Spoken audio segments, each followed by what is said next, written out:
Hello everybody! It is nice to be back and trying to attempt a video schedule again going into August. I did a lot of reading in July and really enjoyed it, but I haven't done any reviews or wrap-ups yet, so today I begin getting through the backlog of stuff to talk about. Not everything is going to be in this video. I'm going to split off works in translation and rereads into their own videos. I actually want to start talking about rereads in a different way, and I'm probably going to do like a series of just recent rereads, which will give me a space to talk about things maybe in more rambly, gushy ways, which is not meant to be a review, and possibly with spoilers. I have really avoided talking about spoilery stuff for years now, but when I'm talking about rereads, sometimes I just really want that space to talk about whatever, you know, when I'm really into something, and putting it into a separate video means it's easy for people to avoid if they don't want spoilers. So look forward to that. I know that 3 books that are going to be in the recent rereads video are Deliverer and Pretender by C.J. Cherryh. These are books 8 and 9 in the Foreigner series. I buddy read them with Kazan from Always Doing in July. Really enjoyed them, and now I'm done with rereading the early books in the series and I get to go into unknown territory. I also reread The Physicians of Vilnock by Lois McMaster Bujold, which is one of the more recent Penric and Desdemona fantasy novellas, and I really enjoyed that. And hopefully, if I finish my reread of A Memory Called Empire, that will also be in this upcoming video as well. So now, on to the things that I'm actually going to talk about today. First up is a bit of a chunky fantasy novel. This is Earthquake Weather by Tim Powers. It is the 3rd and final book in the Fault Lines series, though I think this series may actually have a different name as well. I know it as the Fault Lines. I buddy read this with Joe from Final Blow Joe. We've actually read the entire series together, which was a lot of fun, though I feel like maybe I sort of dragged Joe into reading some books that were not our favorite things ever. But it was fun to talk to him about them, and kind of we griped about some of the same things. Honestly, I could really go on a bit of a rant about this book and my thoughts about this series overall, but I feel like I don't really want to get into that actually. Let me just say that Earthquake Weather combines the cast of characters and the world building and the magic of the first 2 books, and I did not particularly love Last Call, which is pretty much a retelling of the Fisher King myth, but in the American West. And the second book, which is Expiration Date, I really enjoyed. I really liked the characters and I really liked the elements about the ghosts and possession and stuff like that. So I thought when they were combined and when some of my favorite characters would be coming back, this would be really good. But actually, in Earthquake Weather, I felt like the characters were very flat. There were some people like Angelica where I thought that their personalities had been radically altered and not in a good way. And the world building, the magic, while incredibly imaginative, that's the #1 good thing I would say about the series, that this is incredibly unique urban fantasy, and the idea about how magic and the supernatural work is really interesting. But it became very confusing, and illogical is not the right word to use because magic isn't logical, but you need to have some rules. You need to know that there are ways that things happen and ways that they don't happen. But it became very obvious to me in this book that the characters are not necessarily knowledgeable about how magic works. They're just going on gut feeling and intuition, so they never really know what's going to work. They just try it. They're just throwing things at a wall and hoping that it works, hoping that it sticks. And most of the time it does, except for this one weird plot decision in Earthquake Weather where they all make this massive mistake because they choose to not do the thing the way that they're told to do it. And I don't know why I'm so irritated by that, but I am. I felt like a way just to make the book longer when it didn't need to be longer. So there were a lot of things about this that kind of irritated me, at the same time that I could see that it was still very imaginative and very well written. I might not like the way that characters are written sometimes. I might not enjoy the way that the plot is dragged out, but Tim Powers is really good at writing about places and really setting an atmosphere. I could tell that he really knew the places that he was talking about, and this whole series is very rooted in in a specific geography, I guess, and in very specific cities in like California and Nevada and stuff. And I've kind of been in some of those places, so I can see how realistic they are. And that's a really interesting feeling, to just know that an author has nailed what a place feels like. But ultimately, I felt like this book was way too long. It destroyed a lot of the character work that I had enjoyed.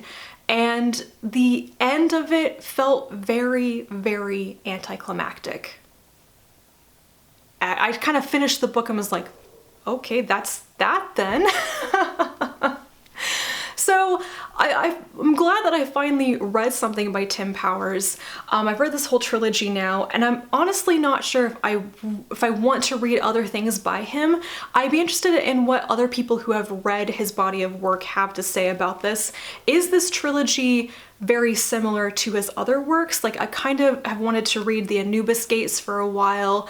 I think he's got a World Fantasy Award winner that I've been interested in too. But if those books have the same kind of magic and lack of rules and stuff, I think I would find that very frustrating to read. If you can hear a dog barking in the background, his name is Max and he won't shut up. Not my dog, he's across the alley. Okay, moving on to some historical queer romance. I read The Queer Principles of Kit Webb by Cat Sebastian. This was a surprise. I did not realize that Cat Sebastian had a new book out. And then I just I have to read this. It just sounds so cute and queer, like, oh, come on. So this is set, I think it's set in the 1700s, maybe? So it's definitely historical male-male romance. And it concerns an ex-highwayman named Kit Webb and an aristocrat, I think he's a Duke's son, Percy. Basically, Percy has found out that his father probably committed bigamy, and therefore Percy is probably illegitimate and therefore not his father's heir. And he concocts a plan with his childhood best friend, who is also his stepmother, to ruin his father. And specifically, he wants to steal this important notebook from his father, which was formerly his mother's. And in order to do this, he enlists the services of Kit as an ex-highwayman to, yeah, steal the thing. So it's kind of like eat the rich, take revenge, and also fall in love with the really hot guy. I really enjoyed this. I really liked both Percy and Kit as people. I liked their personalities and just, yeah, so I was very into them as individuals, and I also liked seeing them kind of dance around each other and figure out how they wanted to be together.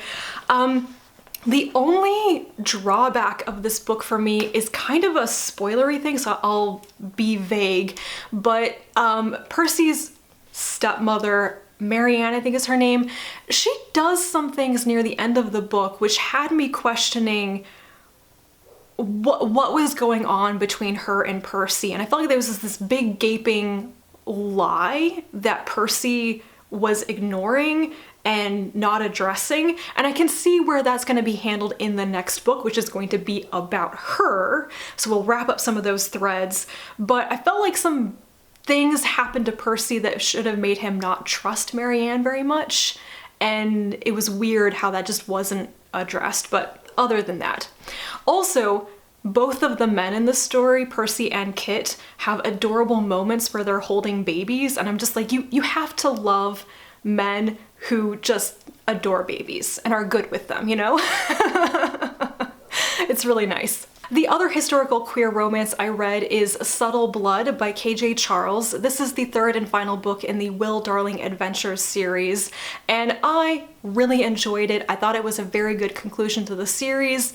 I was a bit concerned about how the relationship between the two main characters, Kim and Will, would be handled, because obviously they're living in a time and a place which is highly homophobic. It's like right after World War I, I think. So it's early 20th century.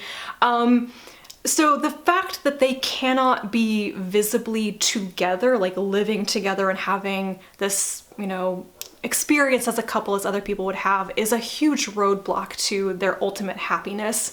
And I found the way that KJ Charles found her way to the end of it was really good. There are some moments where Will has to confront how he feels about a committed relationship, which I did not expect, but were very, very interesting for just character development, I guess. I thought that Kim would be the person who struggles with it the most, but Will has his own issues. So yeah, this wraps up their relationship, a very happy ending. There's also a happy ending for the couple in the B plot of the book, which I really liked. And it was also a conclusion to the non-romantic storyline, which is about Kim and Will trying to take down this, I don't know, evil cabal that wants to run England in a different way or whatever. So they're basically like undercover trying to take out other people who are undercover, and it's a really fun kind of thriller espionage type of story. In fact, I almost feel like the series is more a historical mystery than a historical romance.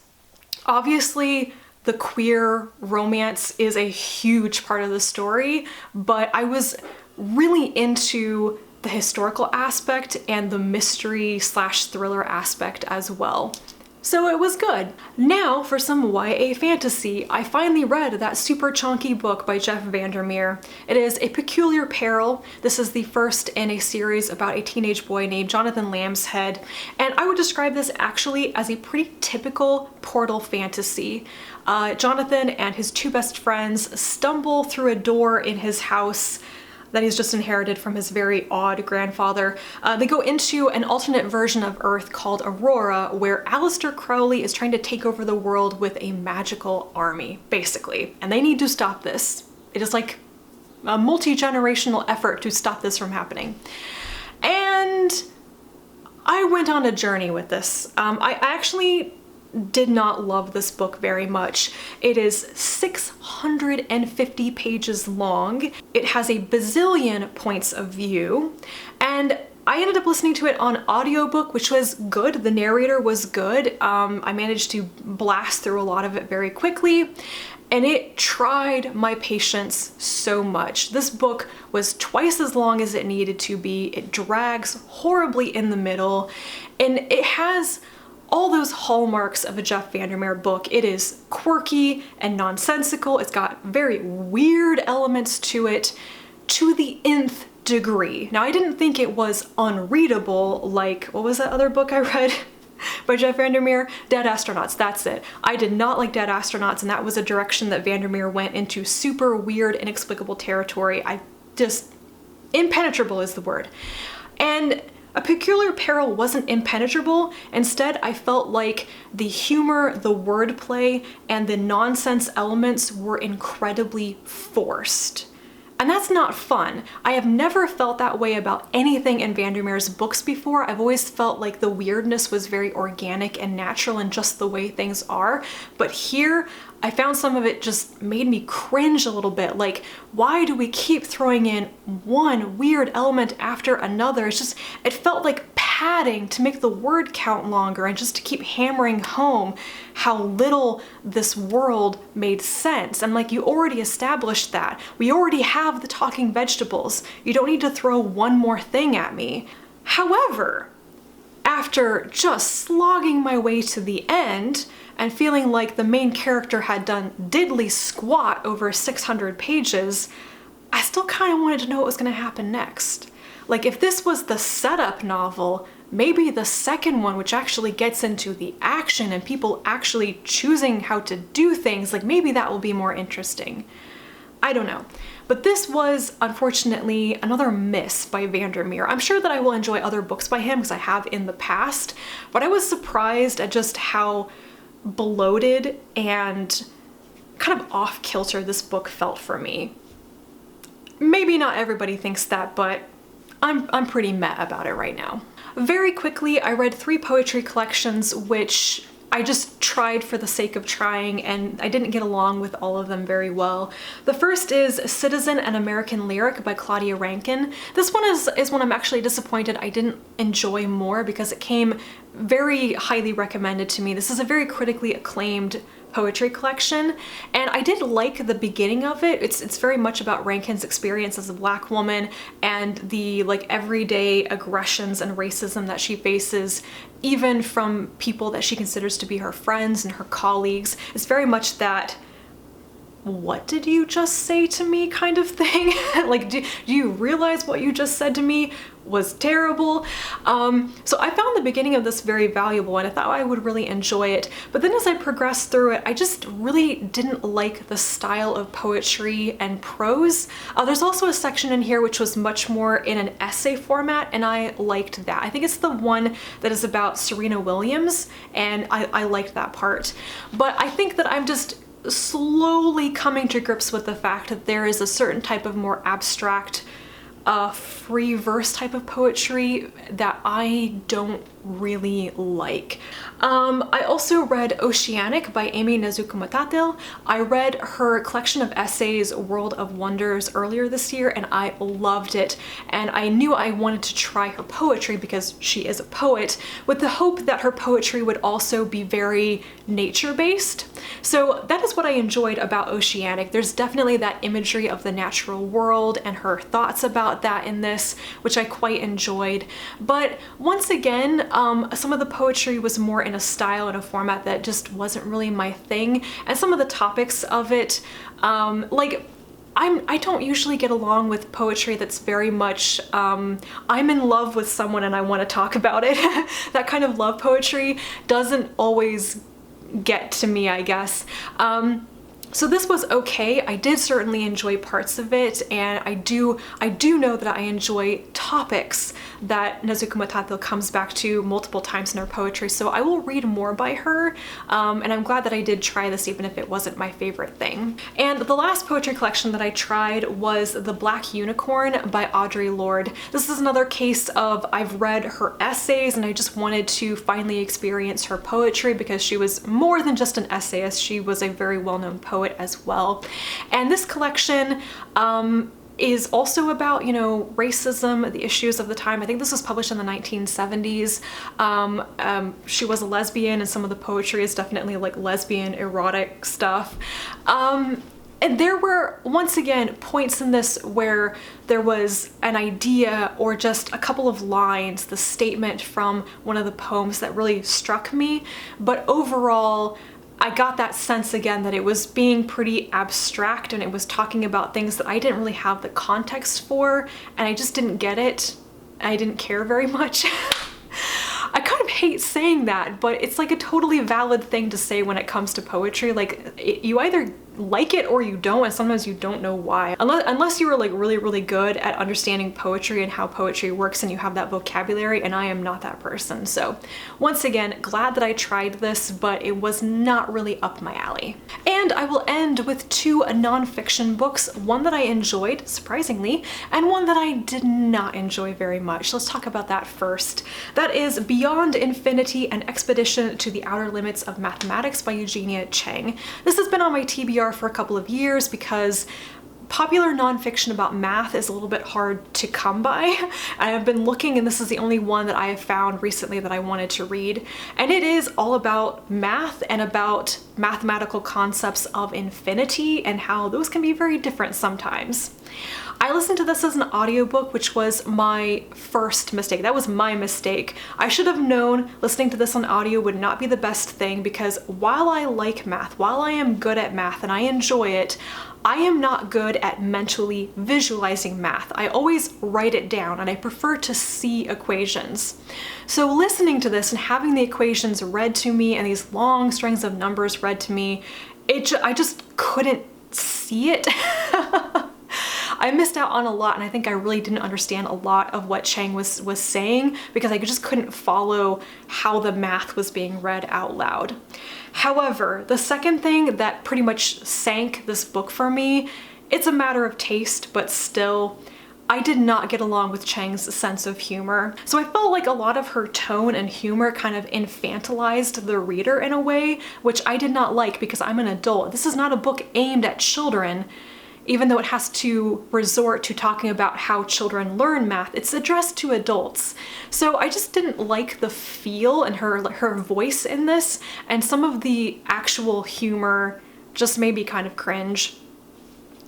I didn't get it. So by the time I got to the end, I was ready for it to be over.